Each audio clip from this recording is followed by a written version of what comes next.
ॐ वर्णानामर्थसङ्गानां रसानां छन्दसामपि मङ्गलानां च कर्तारो वन्दे वाणी विनायको।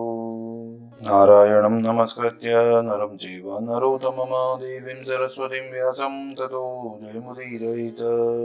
गुरुर्ब्रह्मा गुरुर्विष्णु गुरुर्देवो महेश्वर गुरुर्साक्षात् परब्रह्म तस्मै श्रीगुरुवे नमः। अखण्डमण्डलाकारं व्याप्तं येन चराचरं तत्पददर्शितं येन तस्मै श्रीगुरुवे नमः। बोलिए सियावर रामचंद्र भगवान की जय, राधा कृष्ण कन्हैया लाल भगवान की जय, उमा महेश्वर भगवान की जय, गायत्री ब्रह्मदेव भगवान की जय, सदगुरुदेव भगवान की जय, माता पिता गुरुदेव की जय, समस्त देवी देवतागण भगवान की जय, समस्त संतगण भगवान की जय, समस्त भक्तगण भगवान की जय। ओम नमः पार्वती पतये, हर हर महादेव। तो मित्रों और आप सभी श्री नरसिंह पुराण के श्रेष्ठ रसिक जनों, श्रोतागणों, अब तक हमने श्री नरसिंह पुराण की कथा को नियमित रूप से क्रमबद्ध रूप से श्रवण किया है, कीर्तन किया है, मनन किया है, भजन किया है। अब हम उसी क्रम में श्री नरसिंह पुराण के 23वें अध्याय की ओर कथा को अग्रसर करते हैं। आप सभी श्रेष्ठ श्रोतागण, रसिक जन भगवान श्री राधा वल्लभ कृष्ण कन्हैया लाल के, श्री उमा महेश्वर के, श्री गायत्री ब्रह्मदेव के, श्री सीताराम जी के श्री चरणों में दृढ़ भक्ति रखते हुए कथा का श्रवण करें, कीर्तन करें, मनन करें, भजन करें। बोलिए श्री नरसिंह भगवान की जय। तो श्री सूत जी कहते हैं कि हे भरद्वाज जी, प्रथम स्वयंभू मनवंतर है, उसका स्वरूप पहले बतलाया जा चुका है। सृष्टि के आदि काल में स्वरोचिष नामक द्वितीय मनु हुए थे। उस स्वरोचिष मनवंतर में विपक्षित नामक देवराज इंद्र थे। उस समय के देवता पारावत और तुषित नाम से प्रसिद्ध थे। उजर, स्तंभ, सुप्राण, दंत, निशरभ, वरियान, ईश्वर और सोम, ये उस मनवंतर में सप्तऋषि थे। इसी प्रकार स्वरोचिष मनु के किम पुरुष आदि पुत्र उन दिनों भूमंडल के राजा थे। तृतीय मनु उत्तम नाम से प्रसिद्ध हुए हैं। उनके समय में सुधामा, सत्य, शिव, प्रतर्दन और वंशवर्ती अथवा वंशवर्ती, ये 5 देवगण थे। इनमें से प्रत्येक गण में 12-12 व्यक्ति थे। इन देवताओं के इंद्र का नाम था शिवशांति। उन दिनों जो सप्तऋषि थे उनकी वंद नाम से संज्ञा थी। इस मनवंतर में परशु और चित्र आदि मनुपुत्र राजा थे। चौथे मनु का नाम था तामस। उनके मनवंतर में देवताओं के पर, सत्य और सुधी नाम वाले गण थे। इनमें से प्रत्येक गण में 27-27 देवता थे। इन देवताओं के राजा इंद्र का नाम था भुसुंडी। उस समय हिरण्यरोमा, देवर्षि, उदर्वबाहु, देवबाहु, सुधामा, पर्जन्य और मुनि, ये सप्तऋषि थे। ज्योतिर्धाम, पृथु, काश्य, अग्नि और धनक, ये तामस मनु के पुत्र इस भूमंडल के राजा थे। 5वें मनु का नाम था रेवत। उनके मनवंतर में अमित, निरत, विकुंठ और सुमेधा, ये देवतागण थे। इनमें से प्रत्येक गण में 14-14 व्यक्ति थे। इन देवताओं के जो इंद्र थे उनका नाम था असुरांतक। उस समय सप्तक आदि मनुपुत्र भूतल के राजा हुए थे। शांत, शांतमय, विद्वान, तपस्वी, मेधावी और सुतपा, ये सप्तऋषि थे। छठे मनु का नाम चाशुष था। उनके समय में पुरु और शतधुम्न आदि मनुपुत्र राजा थे। उस समय अत्यंत शांत रहने वाले लेख, आप्य, प्रसूत, भव्य और प्रतीत, ये 5 महानुभाव देवगण हुए थे। इन 5 गणों में 8-8 व्यक्ति थे। इनके इंद्र का नाम मनोजव था।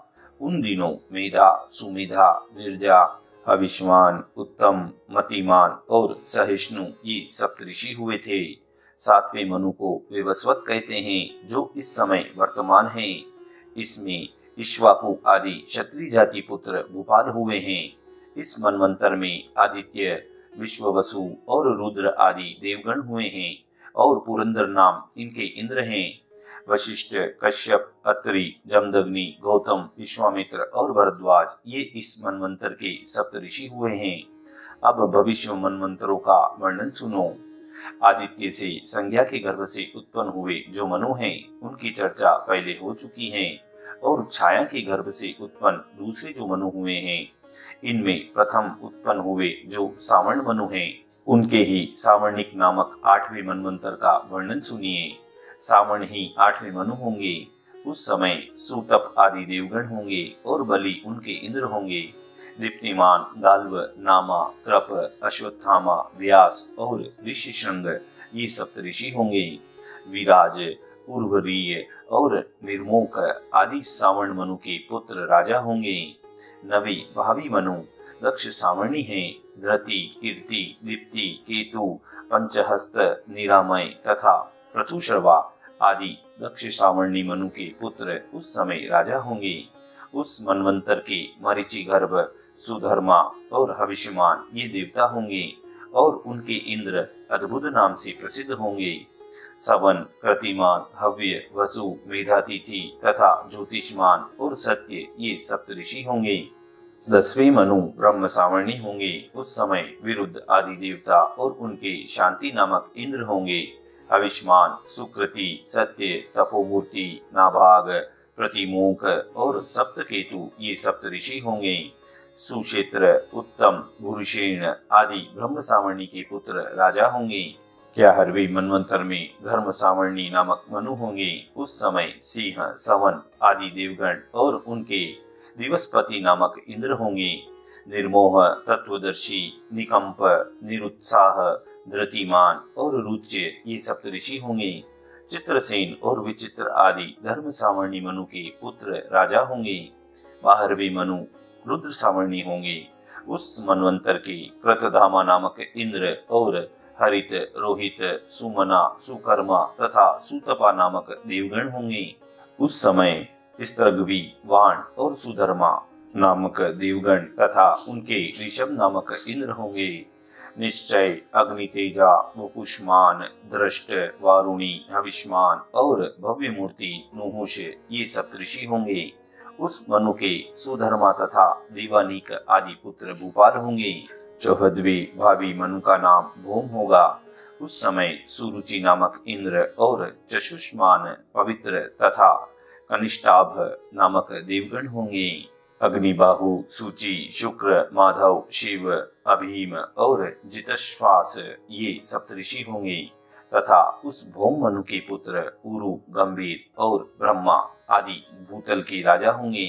इस प्रकार मैंने आपसे 14 मनवंतरों का और उन मनुपुत्र तत्कालीन राजाओं का वर्णन किया जिनके द्वारा इस वसुधा का पालन होता है। प्रत्येक मनवंतर में मनु, सप्तऋषि, देवता, भूपाल, मनुपुत्र तथा इंद्र ये अधिकारी होते हैं। हे ब्राह्मण, हे भरद्वाज जी, इन 14 मनवंतरों के व्यतीत हो जाने पर 1000 चतुर्युग का समय बीत जाता है। यह ब्रह्मा जी का एक दिन कहलाता है। साधु शिरोमणि, हे भरद्वाज जी, फिर उतने ही प्रमाण की उनकी रात्रि भी होती है। उस समय सब भूतों की आत्मा साक्षात भगवान नरसिंह जी ब्रह्म रूप धारण करके शयन करते हैं।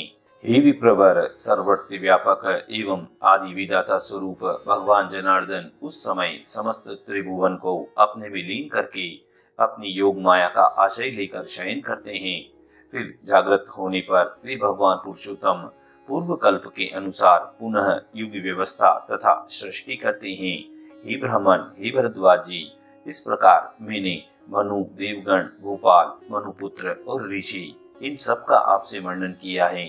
आप इन सब को पालन करता भगवान विष्णु की विभूतियां ही समझिए। इस प्रकार श्री सूत जी और भरद्वाज जी एवं अन्य ऋषियों के मध्य में यह बहुत ही सुंदर मनवंतर का, मनुओं का, ऋषियों का, देवगणों का, इंद्रों का इस प्रकार से मधुर संवाद हुआ।